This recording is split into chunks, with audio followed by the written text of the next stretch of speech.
Shalom, saya Winda Lestar Lature dan saya sangat senang bisa kembali memaparkan dan mereview materi yang telah saya pelajari di dalam kelas untuk dipelajari bersama-sama dengan teman-teman. Nah, pembahasan kita kali ini masih membahas tentang Eklesiologi 4 dan kali ini kita belajar mengenai tipe-tipe pemerintahan di dalam gereja. Jadi seperti yang kita ketahui bahwa gereja itu adalah suatu kumpulan orang-orang percaya atau kumpulan orang-orang yang keluar dari kegelapan menuju terang yang adalah dari Kristus. Dan pertama kita akan menemukan yang namanya sistem pemerintahan minimal. Jadi sistem pemerintahan dalam gereja ini didasarkan oleh pimpinan Roh Kudus. Jadi benar-benar Roh Kudus yang memimpin mereka untuk menjalankan suatu organisasi gereja. Yang kedua ada yang dinamakan dengan sistem pemerintahan episkopalian. Nah, episkopalian ini ada yang disebut dengan episkopos, nanti teman-teman bisa carikan, dan atau juga sering disebut bishop, yaitu turunan dari para rasul. Yang bishop ini bishop yang memilih pendeta-pendeta. Jadi bishop ini dipercayakan mereka adalah keturunan dari rasul yang nantinya diberikan hak untuk memilih pendeta sendiri. Jadi di sini kekuasaan berpusat di bishop. Jadi bishop ini menjadi pimpinan tertinggi yang nantinya akan memilih pendeta-pendeta dalam gerejanya, cabang-cabang gerejanya. Ada 3 bentuk. Yang pertama, monarki. Nah, biasanya kita akan menjumpainya dalam sistem pemerintahan dalam gereja Roma, Katolik Roma lebih tepatnya, di mana yang menjadi pemimpin hanya 1 orang. Dan yang kedua di dalam bentuk Anglikan, biasanya di gereja Protestan episkopal.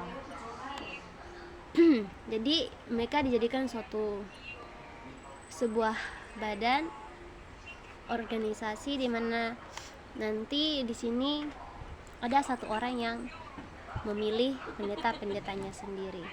Terus yang kedua adalah Metodis. Nah, meskipun di sini mereka sebuah badan, namun mereka tidak mengakui turunan daripada rasul. Jadi di sini ada orang yang dipilih, ada yang menjadi pimpinan dewan bishop yang nantinya akan memilih pendetanya sendiri. Nah, selain itu,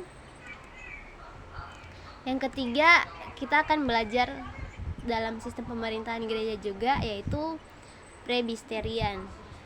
Di sini akan ada yang disebut dengan presbyteros, yaitu penatua.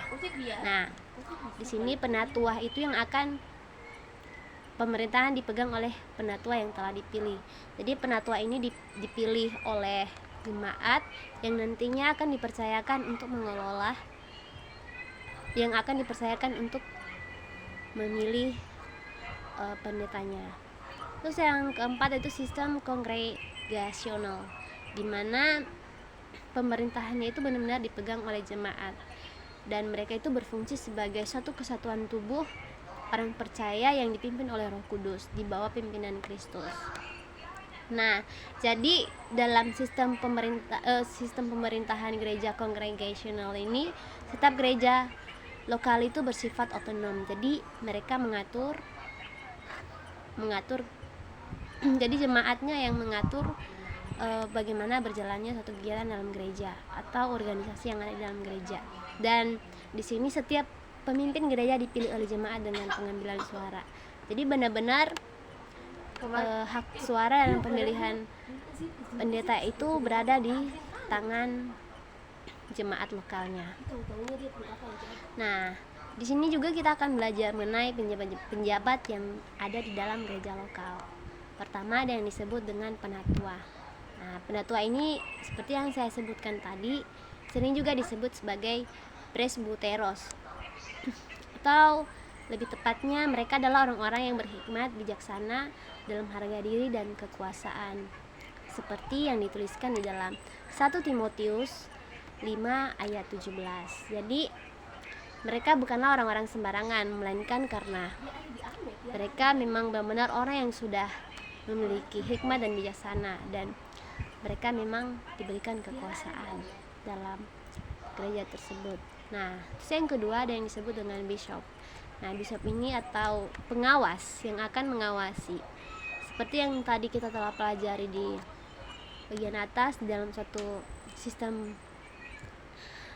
pemerintahan dalam gereja, di mana dia di sini akan mengawasi kegiatan sistem pemerintahan dalam satu gereja. Dia akan memilih pendeta sendiri.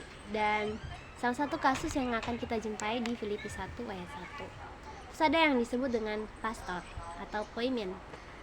Nah, pastor ini sering juga disebut dengan, jadi pastor ini, untuk lebih memperjelasnya, teman-teman bisa membuka di Efesus 4 ayat 11. Nah, ada beberapa kualifikasi yang dipakai dalam pemilihan, dalam pemberian jabatan-jabatan ini. Yang pertama, kualifikasi pribadi. Nah, secara pribadi dia mampu menguasai rohnya sendiri, dan mereka juga peduli pada mereka yang belum selamat. Jadi ada rasa peduli yang tertanam dalam mereka, dan mereka juga menguasai diri mereka. Yang terakhir, bahwa mereka adalah laki-laki. Jadi secara kualifikasi, 4 hal ini yang secara kualifikasi pribadi, 4 hal ini yang harus diperhatikan. Yang pertama, menguasai rohnya sendiri, di mana dia memiliki pengendalian diri. Dan yang kedua, peduli pada mereka yang berselamat, artinya memiliki jiwa yang mau untuk memberitakan kabar Injil.